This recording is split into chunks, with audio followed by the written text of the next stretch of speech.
Good morning everyone. So today we all are here to discuss class 11th chemistry. That means our topic is class 11th chemistry.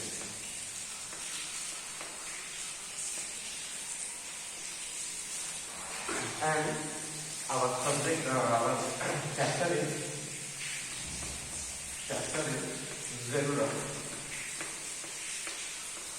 organic chemistry. So in previous class we all are learned about many type of things about the general organic chemistry. That means what is organic compound, what is inorganic compound, what are the thesis of Bergelius, what is the concept of Wohlers. That means we know that any type of compound that contains carbon in the term of main component, that is called organic compound. But there are many type of compound found in the universe, just like the ammonium cyanide, that's all. That means where the carbon present, but this is not a player of the main component, this is a side way, that is inorganic compounds. We also learn about the naming, that means IUPAC chemistry, how you write the nomenclature, how you write the naming of compounds. That means you have to use some many type of formula for this, just like you have to select parent chain, you have to use lowest locant force. That means lowest locant force, here is the numbering comes lesser in terms. That means when there is any substrate, any substituent attached to the parent chain, when you counting this in terms of substituent, that is comes in term of lowest number. That means functional group को आप lowest number दोगे. आप यदि कभी भी कोई भी parent chain आपका यदि सब्सक्राइब हो रहा है, कोई भी पेरेंट चेन से यदि कोई सब्स्टिट्यूट ऐड हो रहा है हमारा, तो आप डायरेक्टली कोलैबोरेट करके फॉर्मेट करेंगे कि आपके पेरेंट चेन में जो सब्स्टिट्यूट ऐड है उस सब्स्टिट्यूट को आप क्या करेंगे, सबसे लोवेस्ट नंबरिंग देंगे, यानी कि उसका नंबरिंग क्या होना चाहिए, सबसे लोवेस्ट हो जाना चाहिए. कभी भी ये कॉन्सेप्ट यदि आप लोग अपने माइंड में सेटअप करके रखते हो कि हमारा पेरेंट चेन हमेशा स्ट्रेट होगा, तो this is not a true words. आपका पेरेंट चेन स्ट्रेट हमेशा नहीं होगा, हो सकता है वो थोड़ा डिफर हो जाए, हो सकता है वो टेढ़ा हो जाए. दैट मीन कि this is not the matter of parent chain is always be in a straight way. That means parent chain is directly says about the formation, whereas the preparations must regarding at the largest number of carbon. That means जिस chain में सबसे ज्यादा carbon हम count कर सकते हैं, वो carbon हमारा कौन सा होगा, वो चेन हमारा क्या होगा, पेरेंट चेन होगा. ये बिल्कुल गलत होगा कहना कि पेरेंट चेन जो है हमारा वो स्ट्रेट होगा. पेरेंट चेन जो है हमारा वो स्ट्रेट नहीं होगा, नीचे की तरफ भी मुड़ सकता है, हो सकता है वो ऊपर आगे की तरफ भी जा सकता है. लेकिन ये कंस्टिट्यूएंट कहना बिल्कुल रॉन्ग होगा कि पेरेंट चेन हमारा हमेशा स्ट्रेट होता है. एंड ऑल्सो हम लोग अल्फाबेटिकल ऑर्डर को भी ध्यान में रखते हैं हमेशा कि यदि आप अल्फाबेटिकल ऑर्डर के फॉर्मेशन में यदि चेक आउट करना चाहते हो कि यदि आप क्या करते हैं, जैसे मैंने कोई भी ऐसा चेन बनाया पेरेंट चेन जिसमें मिथाइल लगा हुआ है एज वेल एज इथाइल लगा हुआ है, यदि मिथाइल का लोवेस्ट नंबर है और इथाइल उससे ज्यादा नंबर कंटेन कर रहा है, तो आप अल्फाबेटिकल ऑर्डर पे चेकआउट करेंगे.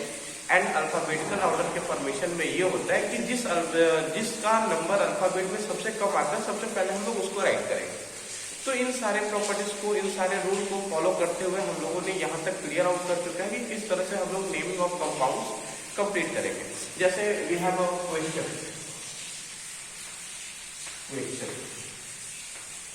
Right the identity name of the following. जैसे this is the formation CH3 CH2 CH2 CH CH2, this is CH3, this is CH2 and this is CH3. You have also write here as a term of CH3. That means this is your parent chain, your parent chain like this. This is your parent chain having a large number of carbon. That mean parent chain के पास हमेशा carbon के number क्या होगी, ज्यादा होगी. यदि आप इधर से इधर सब्स्टिट्यूट करेंगे फिर भी यू हैव अ कॉमन में. दैट मीन यदि आप इसको यहाँ से कुछ इस तरीके से कंडेट करते हैं तब भी आपका नंबर ऑफ कार्बन 1 2 3 4 5 एंड 6 होगा. और यहाँ से यदि आप काउंट करके नीचे की तरफ जाते हैं तो 1 2 3 4 5 6 होगा. यानी कि हर हालत में आपको 6 कार्बन की चेन बनाना है. या तो आप इसको अटेंड कर सकते हैं या फिर आप इसको अटेंड कर सकते हैं. Now we consider the numbering of that compound. किस तरह से हम लोग नंबरिंग कंसीडर कर रहे होंगे.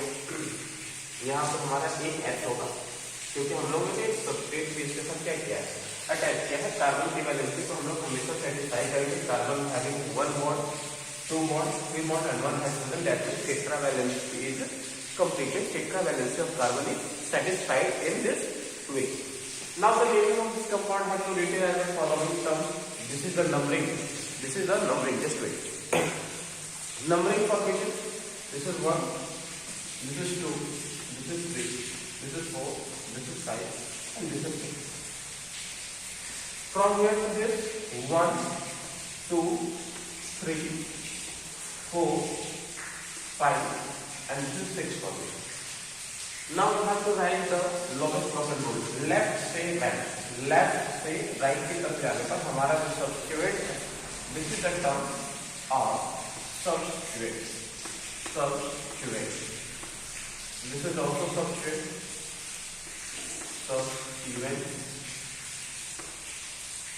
यदि आप लेफ्ट से राइट की तरफ ट्रांसफर करते हो तो हमारा फॉर्मेशन किस तरह से रिगार्डिंग करते हैं, तो देखिए पहला दूसरे नंबर पर आ रहा है, तीसरा चौथे नंबर पे आ रहा है।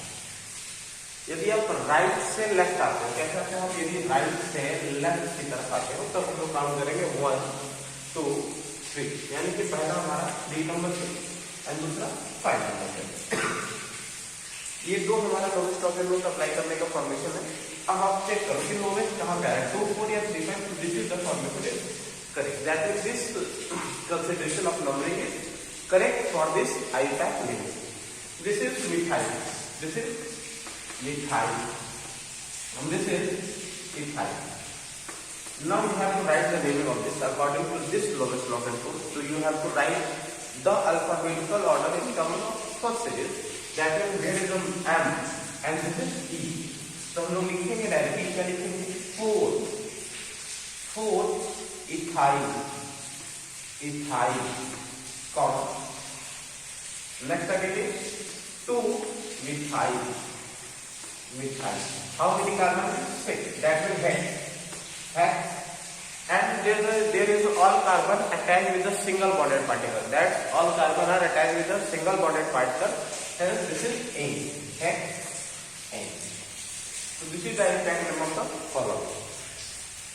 We also learn about the many type of benzene derivatives. How many benzene derivatives are found in the group?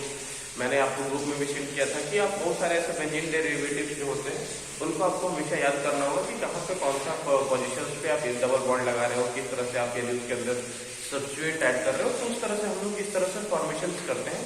तो इन सब चीजों को हम लोगों ने देखा, ताकि एक बार मैं क्या कर रहा हूँ कि आपको पीछे के जितने भी थिंग्स है उनको मैं रिवाइज करवा दे रहा हूँ, ताकि नेक्स्ट जो हम लोग अभी हमारा जो नेक्स्ट टॉपिक होने वाला होगा वो हमारा होगा आइसोमेरिज्म। तो इसके पहले की जितने भी बेसिक्स थे उन सब चीजों को हम लोग लर्न कर ले, एक बार फिर से रिकॉल कर ले, याद कर ले। तो ये हमारा टर्म्स था। हम लोगों ने बहुत सारे चीजों को सीखा, कार्बन के टाइप्स को देखा। कार्बन जो होता है, कुछ कार्बन प्राइमरी होते हैं, कुछ कार्बन सेकेंडरी होते हैं, कुछ कार्बन टर्सरी होते हैं, कुछ कार्बन क्वाटरनरी होते हैं। एंड कार्बन की क्लासिफिकेशन डायरेक्टली प्रीफर कर रहा होता है हमारा फॉर्मेशन किसके ऊपर, कि आप एक क्या करते हो, सेंट्रल कार्बन से आप कितने सारे मिथाइल को अटैच करते हो। यदि आप एक मिथाइल अटैच करते हो और उसके साथ 3 हाइड्रोजन लगे हुए हैं तो वो हमारा प्राइमरी कार्बन होता है। एक सेंट्रल कार्बन से यदि 2 मिथाइल लगे हुए हैं तो, और बाकी के जो उनके टेट्रावैलेंसी सेटिस्फाई करने के फॉर्मेशंस है वहां पर यदि हाइड्रोजन पैकअप कर रहा है तो इसका मतलब कि वो हमारा फॉर्मेशन 2 डिग्री कार्बन का हो रहा है।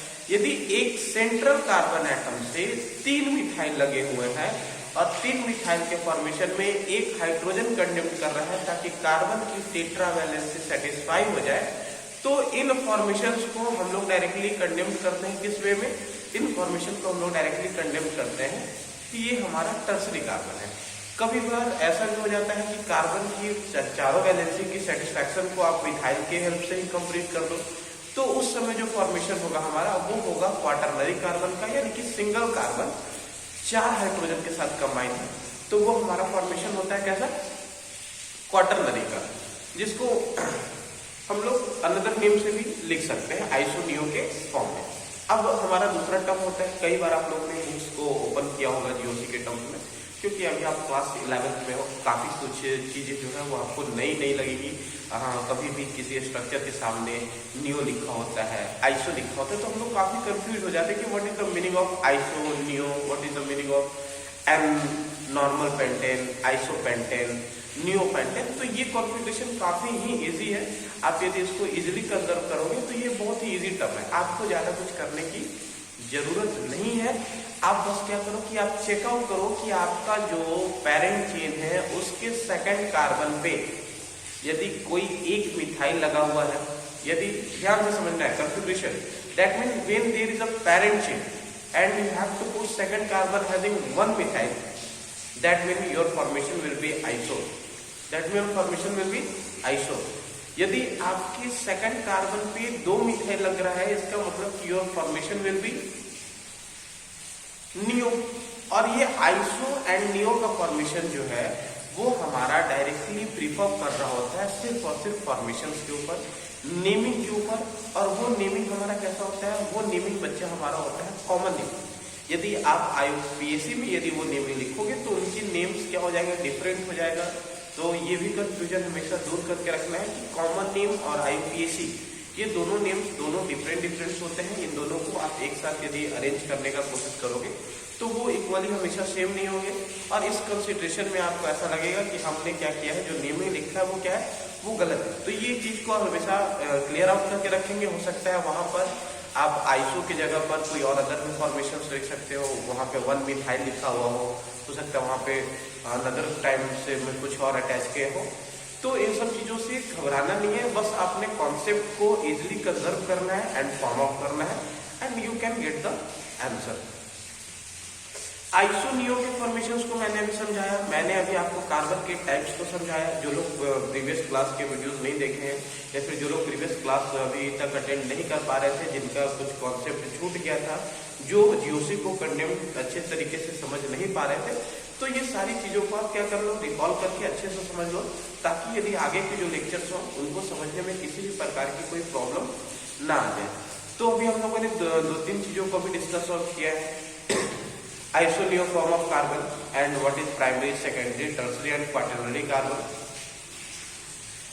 इसके साथ साथ हम लोगों ने काफी सारे अनदर चीजों को भी देखा, जैसे जो हम लोगों ने एक फॉर्मेशन बनाया था, स्केलेटन तैयार किया था कि आपको वर्ड, रूट, प्रीफिक्स और सफिक्स के हेल्प से ही नेमिंग्स आपको क्या करना है, ऐड करना है।